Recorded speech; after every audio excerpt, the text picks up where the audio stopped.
Okay, guys, we're back here with another idea. I actually picked this up last year at the National Storm Chaser Conference out in Oklahoma City.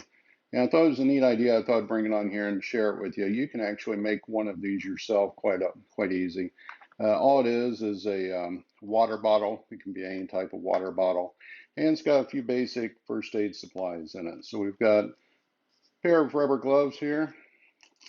We've got some bandage, roller bandage, and we have a Mylar emergency blanket,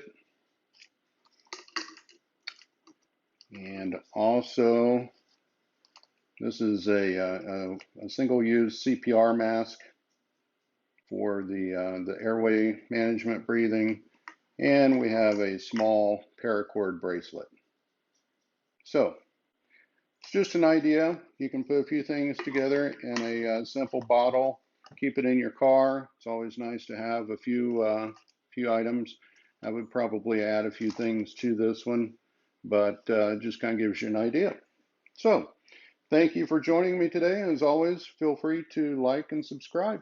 We'll catch you next time.